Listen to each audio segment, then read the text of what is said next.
우리는 하나님의 은혜에 이 구원의 초청함에 우리는 받았어요. 그 초청에 우리는 응답하고 우리가 온 것 같지만 오늘 여러분 발걸음을 하나님이 인도해 주셨으리라 저는 믿습니다. 여러분 억지로요 끌고 갈 수가 없어요. 여러분 개를 한번 데리고 나가보세요. 이게 죄송합니다. 강아지도 참 기분 좋으면 꼬랑지를 어떻게 하죠? 키워보셨어요? 예. 살랑살랑 흔듭니다. 한대 이게 기분 나쁘게 탁 때렸는데도 돌아서서 아유 주인님 그러면서 또 와서 야 그런 거 보면 우리 사람보다 나아요.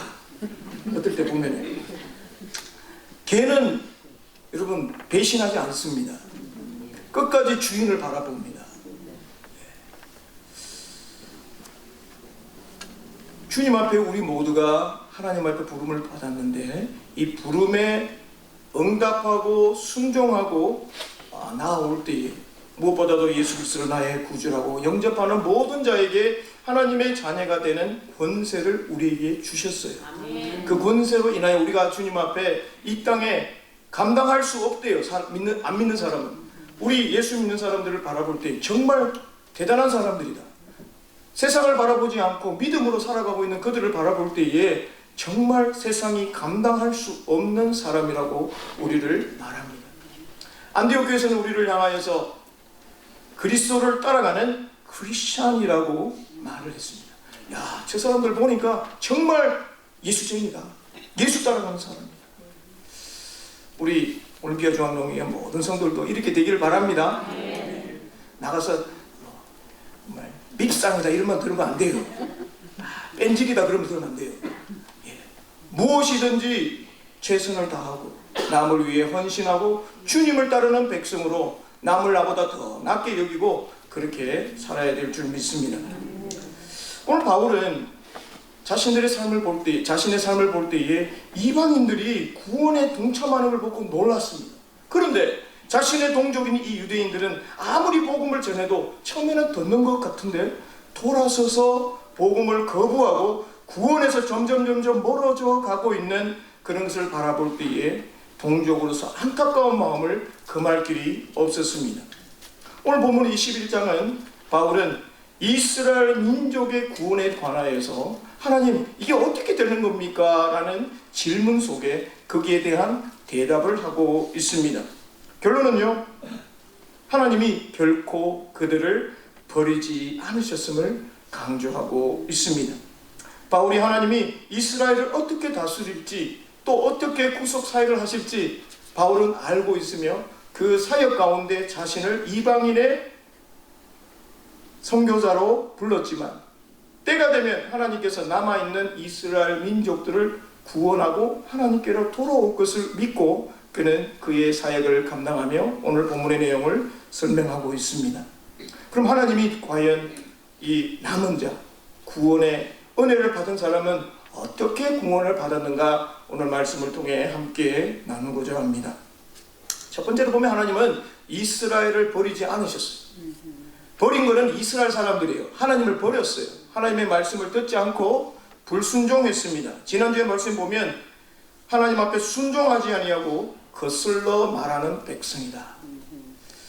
하나님께서 끊임없이 역사를 통하여서 그들에게 보여준 하나님의 살아계심을 보여주었지만 그들의 눈으로 목도하고 느끼고 두려워 떨면서 시내산에서 하나님 너무너무 떨면서 모세에게 말씀하세요. 저희는 너무 무서워서. 그럼에도 불구하고 하나님의 말씀 앞에 돌아오지 아니하는 이 이스라엘을 바라보고 바울은 너무나도 마음이 안타까웠습니다. 하나님의 택하신 자의 구원에 대한 계획은 이스라엘 백성 전체가 불순종한다 할지라도 결코 하나님의 마음은 변경되지 않는다는 내용입니다. 그래서 이스라엘의 이 미래의 구원에 대한 내용이 오늘 11장 전체에 말하고 있는데요. 바로 오늘 1절과 10절은 하나님이 이스라엘 백성들을 모두 버렸는가? 라는 질문에 대한 답입니다. 결론은 그렇지 않다라는 겁니다. 하나님은 이스라엘의 모든 것을 버린 것이 아니라고 1절에 말합니다. 비록 유대인의 대다수 많은 사람들이 예수님을 믿지 않지만 지금 바울이 쓰고 있는 이 로마를 향한 이 편지를 쓰고 있는 그 당시에 이스라엘 사람들 가운데 로마 땅에는 유대인이면서도 예수님을 믿는 사람이 있고 이방인이면서도 예수님을 믿는 그런 교회가 이루어진 것 가운데 많은 사람들이 예수님을 부인했지만, 거절했지만, 예수님을 십자가에 못 박았지만, 그럼에도 불구하고 예수님을 따르고 있는 유대인들, 크리스찬들이 있다는 것에 감사하며 바울은 현재 남아있는 이 소수는 유대인의 남은 자라고 고백하고 있습니다. 바로 참 백성에서 제외된 그 이유는 이스라엘의 불신앙과 불순종 때문입니다. 목이 굳은 백성이다. 목이 굳다는 게 뭔가요? 지 마음대로 한다는 거예요. 하나님의 말씀이 있는데 자기 소견대로 행했다. 그 시대가 언제죠? 사사시대입니다. 하나님이 있지만 지도자가 여호수아, 모세를 통해서 이어져 모세와 여호수아 있지만, 여러분 그래도 지도자 여호수아 있을 때는 그래도 말 잘 들었어요. 하나님 말씀을 따랐습니다. 그러나 여러분 여호수아가 어땠나요? 신명기에 오늘 택하라 그랬을 때 어떻게 했죠? 택하겠습니다 이렇게 말은 했어요. 근데 그것이 오래가지 않았다는 것입니다. 이스라엘은 하나님을 버렸지만 하나님은 그들을 버리지 않으셨어요. 바울은 이스라엘 민족이, 하나님이 이스라엘 민족을 버리지 않았다는 그 증거를 오늘 세 가지를 들고 있습니다. 첫 번째가 뭐냐면 자기 자신, 이 바울 자신을 보라는 거예요. 그가 예수님을 몰랐을 때는 어떻게 했습니까? 하나님의 열심을 가지고 예수 믿는 사람을 잡아 가두는 그런 나쁜 일을 했던 사람이에요. 그래서 예수님을 믿는 사람들을 잡아가려고 다메섹이라는 곳으로 달려가다가 누구를 만났죠? 예수님을 만나죠. 주님 누구십니까? 그럴 때 너는 나를 핍박하는 예수다. 이게 지금 예수 믿는 사람 잡으러 가는데 그 예수다라고 고백합니다. 바울은 그때 그의 마음이 변화됩니다. 3일 동안 아무것도 먹지 못하고 눈도 앞을 볼 수 없는 그런 가운데 있었지만 하나님께서 다메섹에서 아나니아를 보내어서 그가 하나님 앞에 변화돼. 여러분 아나니아도 두려워요. 이 사울이라는 사람이 예수님을 믿는 사람을 죽으려고 잡으려고 영장을 가지고 그를 만나면 자기도 죽을 수 있어요. 그러나 하나님은 아나니아에게 아니다. 저 바울은 하나님 앞에 이방인을 위한 빛으로 세운 자라라고 했을 때에 아나니아는 순종함으로 이 바울이 자신이 예수님을 전혀 믿지 못할 사람 같았는데 주님 만나고 나니까 변화되었다는 거예요. 자기도 유대인이라는 거예요. 나는 이스라엘이요 아브라함의 씨요 베냐민 지파라고 고백하면서 나 같은 사람이 주님을 만났다는 것은, 내가 주님이 만나서 예수 믿는 사람이 됐다는 것은 하나님이 아직도 이스라엘 민족을 사랑하고 계신다는 증거라는 것을 고백합니다. 여러분 변화되지 못할 사람이 없다는 거예요. 그래서 우리는요 저 사람 되지도 않을 거다 그러면 안 돼요. 그럼 우리 생각이에요. 하나님 생각은 다르다는 거예요. 그래서 우리는 할 수만 있다면 여러분 긍휼의 마음을 가지고 복음을 전해야 합니다. 두 번째 증거는 바울은 당시 예수님을 믿고 있는 이 로마 교회 성도들을 바라보면서 당신들을 바라보니까 그 가운데 하나님이 아직도 이스라엘 민족을 사랑하시고 참고 인내하시면서 남은 자를 주님 버리지 아니하신다는 사실을 증거하고 있습니다. 2절에 보면 하나님이 그 미리 아신 자기 백성, 하나님이 자기 백성을 버리지 아니한다. 여러분 버린다는 게 뭔가요? 참 안 좋은 거죠, 그죠? 물론 쓰레기는 버리는 건 괜찮습니다. 근데 사람을 버린다, 자기 백성을 버린다. 사람을 버린다는 말은 여러분 이건 굉장한 성경에서는 유기라고 합니다. 구원의 반대죠. 그런데 하나님은 자기가 미리 아신 자를 버리지 아니하신다. 기억하신다는 거예요. 선택하신다는 거예요. 그래서 비록 다수는 아니지만 사도 바울은 이 소수의 유대인들이 주님을 믿고 있다는 그 사실을 통해서 앞으로도 더 많은 주의 백성들이 주님 앞에, 유대인들이 주님 앞에 돌아올 것을 믿고 확신한다라는 것입니다. 그 예를 든 게 바로 엘리야를 듭니다. 이스라엘 백성들 여러분 너무나도 잘 알고 있는 사람이에요. 암흑기와 같은 아합 왕이 있던 북이스라엘에 하나님이 엘리야를 보내어서 바알과 선지자들과 함께 대적하지 않습니까? 갈멜산에서 그때 엘리야가 야 너희부터 먼저 해라. 두 제단을 놓고 너희 신을 먼저 불러라. 그럴 때 어떻게 했나요? 하루 종일 바알림 그래 어떻게 됐어요? 택도 꼼짝도 없습니다. 엘리야는 어떻게 했나요? 그의 제단에 물을 갖다 부어놨어요. 여러분 불하고 물하고 이거 반대잖아요. 하나님이 엘리야의 기도를 응답하십니다. 딱 한 명. 엘리야가 뭐라 그랬나요? 주여 그들의 3절에 보면 선지자를 죽였고 나만 남았습니다. 내 목숨을 찾고 있습니다. 이 간절한 마음이 엘리야에게 있는 거예요. 주님을 위해서 열심히 일을 했는데 이제 이세벨이 나를 찾으려고 나를 죽이려고 합니다. 너무나도 허탈해하고 힘들어하는 그 엘리야를 향하여 하나님 뭐라 그러십니까? 4절을 보니까 내가 이스라엘 가운데 바알에게 무릎 꿇지 아니한 사람 7,000명을 남겨두었다. 너 그렇게 힘들고 어렵지? 너뿐만 아니라 하나님의 나라를 위해서 아직도 많은 사람들이 있단다. 엘리야에게 위로하기 위함입니다. 똑같은 마음이 바울의 마음이에요. 바울에게도 마치 엘리야처럼 야 무릎 꿇지 않는 7,000명 아직도 남아있는 자들이 이스라엘 민족 가운데 있으니까 너 실망하지 말고 낙담하지 말고 말씀 앞에 주어진 사명을 잘 감당하라 라는 것을 말해주고 있습니다.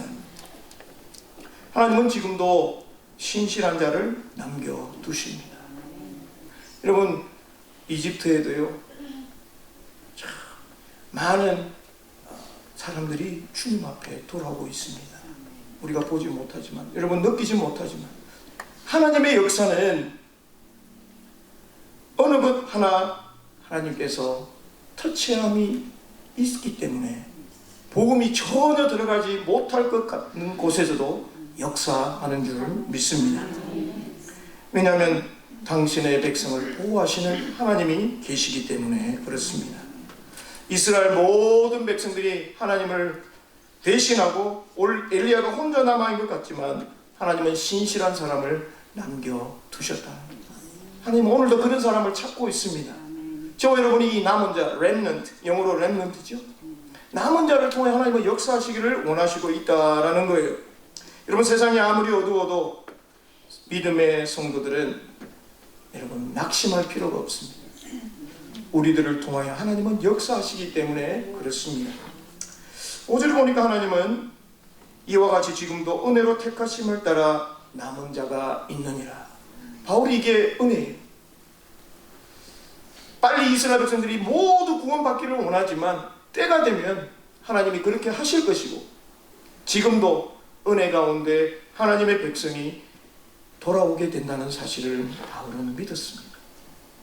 바울은 로마에 가보지도 못했습니다. 그러나 이미 그곳에 역사하고 계시는 하나님의 능력을 그는 믿었기 때문에 이런 말을 할 수가 있고 앞으로도 그 사역 가운데 감당할 때에 하나님이 하실 것을 믿고 그는 오늘 말씀을 통해 이 구원은 하나님의 은혜로 된다라는 것을 말씀해 주고 있습니다.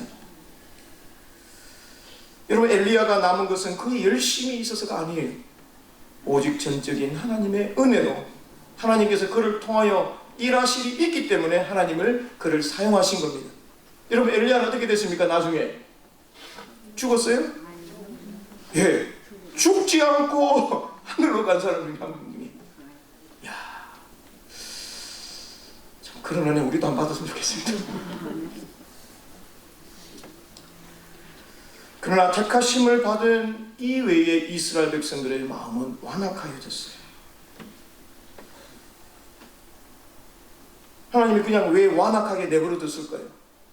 하나님 그 사람들 좀 불쌍하게 여겨주시면 얼마나 좋을까요? 그런데 예를 들은 게 바로 바로였잖아요. 바로 왕이었습니다. 그들의 타락한 본성대로 그대로 버려두심으로 말미암아 완악한 상태로 불순종하게 만들어버렸습니다. 그래서 6절에는 이 모든 구원은 행위로 된 것이 아니라 하나님의 은혜다. 그래서 우리가 서로 자랑할 수 없다고 말씀하셨습니다. 여러분, 은혜라는 게 뭔가요? 우리 사람들 이름에도 은혜라는 이름이, 또 그레이스 이름이 많이 있습니다. 이것은 이 은혜 속에는 우리 인간의 모든 행동은 아무것도 없어요. 이것은 바로 그리스도 안에 예수님을 통해서 발생하는 하나님의 확실한 구원의 행위의 본질이 이 그레이스 은혜 속에 담겨져 있다라는 것입니다. 바로 값없이 받은 선물이라는 거예요. 값싼 선물이 아니라 값으로도 매길 수 없는 그런 큰 은혜라는 것입니다. 여러분, 선물 좋아하시잖아요, 그죠? 그 사람의 마음이 담겨져 있습니다. 크고 작은 간에 그 사람이 나를 생각하고 예쁜 거 만들어서 포장하고, 여러분 받을 때 기분이 어떻습니까? 야, 하나님이 내가 뭔데 이런 선물을 주십니까? 참 감동할 때가 있습니다. 눈물 흘릴 때가 있어요. 그것은 바로 그 값을 알기 때문에 우리는 기뻐할 수가 있다라는 겁니다. 하나님이 저와 여러분에게 구원의 은혜를 주신 게 이거예요. 값으로도 매길 수 없는 겁니다. 하나님 대신 그 예수님이 우리를 위해서, 우리를 구원하기 위해서 값으로도 할 수 없는 그 값을 지불하셨다라는 겁니다. 이런 음식을 먹는데 누가 페이하려고 갔더니 누가 페이해 주셨어요. 그럴 때 여러분 어떤가요? 그 사람이 누군가 싶어가 달려가가지고 주차장에 달려가서 당신이 누군데 저에게 이렇게 음식값을 내십니까? 예, 나라를 위해서 수고해 주셔서 감사합니다. 예, 제가 여러 번 그렇게 받아 먹은 적이 있습니다. 군인이었다고, 군복 입었다고. 여러분, 하나님의 사랑을 입은 우리가 서로를 향하여서 정말 섬길 수 있고 값으로 매길 수 없지만 내가 할 수 있는 상황 가운데서 사랑하고 섬길 수 있다는 것이 얼마나 귀중한 줄을 모르겠습니다. 에베소서 2장 8절에는 너희는 그 은혜를 인하여 믿음으로 말미암아 구원을 받았으니, 은혜를 통하여서 우리에게 믿음을 주신다는 거예요. 그래서 우리 모두요, 하나님의 은혜를 받아야 됩니다. 한번 따라해 봅시다. 은혜를 받기를 원합니다. 은혜를 받기를 원합니다. 하나님의 은혜가 있으면요, 사람이 변한다는 거예요. 저 사람이 변해야 된다 그러지 마시고 내가 변해야 돼. 예, 저도 하나님은 제가 좀 변하기를 원합니다. 하나님, 저 사람이 변하기 기다리다가 내가 속이 터져요. 그러니까 내가 먼저 변하면 됩니다. 그러면 이쁘게 보여요. 하나님의 선물이라 그랬어요. 그래서 행위에 난 것이 아니기 때문에 누구든지 자랑하지 못합니다. 여러분, 이 구원은요, 하나님 앞에 자랑하지 못합니다. 하나님의 선물이에요. 로마서 3장 24절에는 하나님의 은혜로 값없이 의롭다 하십니다.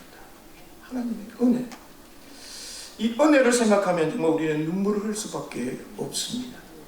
마치 10,000달란트 빚진 자가 탕감해줬을 때, 우리 크레딧 누가 갚아주면 기분 좋겠죠. 네, 우리의 죄값을 예수님이 우리를 지불해 주셨다는 거예요. 우리가 아무리 갚으려고 해도 갚지 못하는, 죄 없다 하셨습니다. 우리가 세상에서 하나님을 시인하면, 예수 그리스도를 시인하면 하나님 앞에서 어떻게 한다고요? 우리도 하나님이 우리를 안다고. 그래, 너 안다. 우리가 주님을 부인하면 우리도 모른다고 하신대요. 그러면 얼마나 속상하겠습니까? 우리가 믿음으로 살 때, 이 땅에 살아가는 동안 하나님의 자녀로서 우리가 시인하고 우리의 삶 가운데 생활할 갈 때에 하나님의 자녀로 살아갈 수가 있습니다. 바울은 남은 자들이 자신의 행위로 구원받는 것이 아니라 오직 하나님의 은혜로 구원받는 것을 강조했습니다. 바로 하나님께서 무조건적인 사랑으로 선택해 주시고 당신의 거룩한 백성으로 우리를 만들어 가시고 있습니다. 그 부르심 앞에 우리 모두가 Yes Lord, here I am. 주님 내가 여기 있습니다. 주님 사용해 주옵소서. 이사야가 말한 것처럼 내 입술은 부정하지만 주님이 선택하시면 할 수 있습니다. 주님 앞에 우리 모두가 사용되는 귀한 믿음의 성도들 되시기를 바랍니다. 두 번째는요, 이스라엘의 남은 자들은 하나님이 선택하신 것인데 바울은 오늘 이거를 세 번째 증거로 말하고 있습니다. 하나님의 선택, 남은 자들을 하나님이 선택해 주셨다라는 거예요. 그래서 남은 자의 선택의 이유와 그 구속의 과정에 대해서 말하고 있습니다. 바로 택하심을 입은 자. 자, 7절에 보면 오직 택하심을 입은 자가 얻었고 그 남은 자는 우둔하여 졌느니라. 이스라엘 백성 가운데 하나님이 택한 백성이 있는 반면에 우둔하여졌다. 이 우둔하다는 말은 원래 보니까요, 완악하여졌다. 하나님이 얼마나 이스라엘 백성들을 구원을 위해서 힘쓰셨나. 아브라함을 불렀어요. 저 이라크 땅 우르에서 불러서 하란으로 갔다가 이스라엘 땅으로 갔다가 이집트로 갔다가 다시 이스라엘로 오게 하시고, 또 이스라엘 백성들이 애굽에서 400년간 노예로 살다가 모세를 통하여 구원하여 주셨어요. 40년이라는 광야 생활 가운데 하나님, 그들이 원망하고 하나님을 배반했지만 다 죽이지 아니하시고 그 후세들을 남기셨어요. 요수아와 갈렙과 믿음의 고백한 이 두 사람과 나머지 20살 밑에 있던 사람들을 데리고 가나안 땅, 그들이 가꾸지도 않고 준비하지 않았던 하나님이 그 땅을 뿌리러 주셨어요. 각 지파들로 가족 수대로 다 주신 그 하나님, 하나님의 살아계심을 그들에게 얼마나 도대체 몇백 년을 쭉 가르쳐 줬는데도 하나님을 원망하고 불신합니다. 자, 완악한 그들을 결국 어떻게 됩니까? 구원에 이르지 못하게 됐다는 거죠. 그 우둔한 상태는 바울은 8절에 보면 하나님이 오늘까지 그들에게 혼미한 심령과 보지 못할 눈과 듣지 못할 귀를 주셨다. 예, 우리에게 하나님의 영혼을 사모하는 우리 심령을 주셨어요. 그런데 하나님을 바라보기보다는 세상을 향하여 가나안 땅을 바라보게 하시고, 하나님 보는 그 눈이 아니라 영적인 눈을 깜깜하게 만들어가지고 주님이 어디 계시냐, 주님의 음성을 듣지 못하고 세상 사람들의 귀를 듣는 이 오늘 율법서인 신명기 29장 4절과 이사야 29장 10절의 말씀이 바로 오늘 8절의 말씀을 사도 바울은 들어서 이런 우리 이스라엘 민족의 상태를 말하고 있다라는 겁니다. 하나님은 모세 시대뿐만 아니라 그렇게 말을 안 들으니까 예수님이 직접 이 땅에 오신 겁니다. 예수님이 오셔서 얼마나 많은 사람들을 낫게 했습니까? 눈 보이지 않는 사람을 보게 하시고, 귀 들리지 못한 사람 귀 듣게 하시고, 죽었는 사람 살게 하시고, 안전뱅이가 일어나고, 그런 일이 이 땅에 어디 있습니까? 바리새인과 서기관들은 예수님을 향하여 귀신의 왕을 능력을 가지고 주님이 주님 되심을 그들이 알고 있음에도 불구하고 그것을 인정하지 아니하고 주님을 메시아로 부인할 때에 주님이 가르치신 것은 복음입니다. 천국이 가까이 왔다. 그것을 다 부인했던 자들이 아닙니까? 그 많은 사람들이 예수님 앞에 고침을 받고 예수님의 제자가 되고 주님과 함께 3년 동안 따라다니던 그 제자들도 주님이 십자가에 잡혀가실 때는 다 도망가 버리고 맙니다. 이것이 바로 이스라엘의 상태라는 거죠. 반면에 예수님도 마태복음 11장 17절에 보면 우리가 너희를 향하여 피리를 불어도 춤추지 않고 우리가 슬피 울어도 가슴 치지 아니한다. 피리 부는 게 뭐냐면 그 당시 아이들이 소꿉장난할 때에 결혼할 때 기쁠 때 피리를 불면 기뻐 춤춰야 됩니다. 여러분 결혼식에서 우리 보면은 신부랑 아버지랑 그런 게 참 좋더라고요. 이렇게 비디오로 그 신부의 어릴 때부터 쭉 이렇게 보여주면 아버지하고 이렇게 서로 팔을 잡고 그 음악에 맞추어서 춤을 잘 못 춰도 돼요. 그냥 딸하고 이렇게 손잡고 이렇게 있는 그것만으로도 이 아버지가 특별히 이 딸을 결혼해서 보낼 때 그 마음이 얼마나 흐뭇하고요. 사실 우리 결혼식 때는 참 기쁩니다. 반면에 이 장례식은 슬픈 일이에요. 사랑하는 사람을 가슴 치며 울어야 되는데 그렇게 하지 않는다. 이것은 바로 복음에 대한 이스라엘 민족이 보여준 이 냉담과 무관심이랍니다. 주님이 와서 지금 복음을 전함에도 불구하고 반응하지 아니하는 그들을 향하여서 주님은 말씀하셨던 겁니다. 또한 바울은 이 다윗의 예언을 듭니다. 완악해진 이스라엘의 결과는 하나님의 심판이 있을 것이다 라고 9절에 말합니다. 그들의 밥상이 올무와 득과 그치는 것이 된다. 그들의 밥상이 뭔가요? 그들의 관심사예요. 우리 하루에 밥 3번 먹죠. 자, 그 이 밥상이 뭐냐면 그들의 외적인 관심, 축복입니다. 근데 오히려 그것이 주님을 알지 못하고 다른 것에 있다 보면 그것이 그들을 올무로 되고 덫이 된다라는 겁니다. 이 말은 하나님의 엄정한 심판에서 벗어날 수 없다는 사실을 바울은 말하고 있습니다. 이어서 10절에 보면 그들은 눈이 흐려서 보지 못한다. 그들의 영적인 상태를 말해주고 있습니다. 여러분, 은혜는요, 하나님이 동일하게 주시는데 그 은혜를 체험했는데 나타나는 반응이 다르면 그것이 누구의 책임인가요? 하나님은 우리에게 똑같은 말씀을 주셨는데 받는 사람이 거기에 대해서 반응을 다르게 하면 그 책임은 그 사람에게 있는 거예요. C.S. 루이스가 이 천국과 지옥의 이혼이라는 책이 있습니다. 이 말은 천국과 지옥이 같이 갈 수 없다는 거예요. 그죠? 그게 어떤 말을 하냐면 지옥에 있는 자들은 전부 자기가 택해서 거기에 있는 것이다. 지옥에 있는 자들은 전부 자기가 택해서 거기에 있는 것이다. 자발적인 선택이 없다면 지옥도 없을 것이다. 그래서 지옥은요, 아무나 가는 게 아니에요. 하나님의 구원의 길을 거듭거듭 말씀해 주셨지만 그럼에도 불구하고 길을 쓰고 지옥을 고집하는 사람들이 가는 곳이다 라고 말합니다.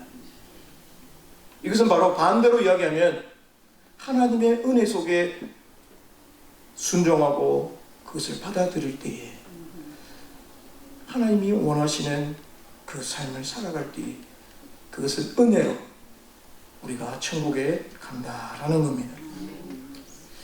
하나님이 주시는 진정한 축복은요, 우리가 살아있을 때에 하나님과의 깊은 영적인 교제가 있다라는 겁니다. 우리 세비지 집사님 지난주 금요일날 하나님의 부름을 받았습니다. 메디건이 저희 집 앞에 있기도 하지만 또 사람의 마음이라는 게 있잖아요. 그래서 댁에 계시는 것보다 마지막 때는 병원에 더 오래 계셨습니다. 어떨 때는 혼자 가서 이렇게 신방을 할 때 손을 막 얼마나 세게 잡으시는지, 환자인지 제가 환자인지 모르겠어요. 저도 이제 생각이 있는지라 복음을 다시 한번 확인했어요. 집사님, 예수님을 누구시라고 생각하세요? 예수님이 집사님을 위해서 돌아가신 거 믿으세요? Yes. 아멘. 기도 끝나고 나면 아멘 소리를 얼마나 크게 하시는지. 돌아가시기 전날 오전에 또 찾아갔습니다.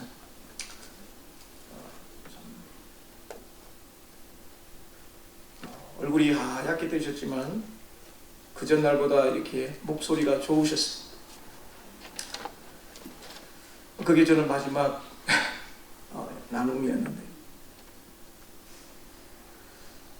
그는 주님 앞에 갈 날을 알고 계셨어요. 참 우리가 이 땅에 사는 동안 주님 모르고 가면요 그만큼 불쌍한 게 없습니다. 그런 감사한 거는 그가 주님을 알고 또 아내를 걱정하고 또 자녀를 걱정하는 그런 가운데 있었지만 그 마음속에 주님을 향한 신앙의 고백이 있는 것을 보고 마지막 심호흡을 하시면서 얼굴이 참 하얗게 또 편안하게 하나님의 부름을 받는 것을 볼 수 있는 그러한 기회를 또 우리 가족과 함께 보았습니다. 여러분 우리가 하나님 앞에 가는 그날까지 우리가 결코 포기하지 아니하시는 하나님이 있음을 기억하셨어요. 저와 여러분이 이 땅에 사는 동안 우리 호흡 다 하는 동안 우리가 찬양했죠. 호흡이 있는 때까지 우리 찬양하자. 예.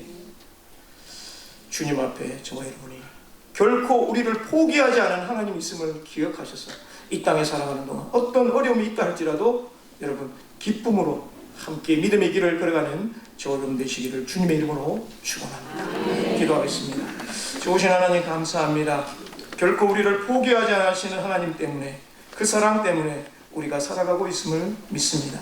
폴리갑이 화형에 처해질 때도 내가 80평생 주님이 나를 한 번도 모른다고 부인하지 않았는데 내가 살기 위해서 내가 주님을 부인할 수 있겠습니까? 그렇게 할 수 없다고 말하며 그는 불의 화형에 순교당했습니다. 하나님 우리가 이 땅에 살아가는 동안 우리의 믿음을 무너뜨리려고 하지만 오히려 우리가 믿음 가운데 거할 때에 하나님의 놀라운 역사는 살아 역사함을 믿습니다. 오늘도 주님 믿음 가운데 걸어가게 하시고 주님을 바라보며 끝까지 주신 귀한 구원의 능력을 믿으며 걸어가는 저희들 되게 하옵소서. 예수님 이름으로 간절히 기도합니다. 아멘.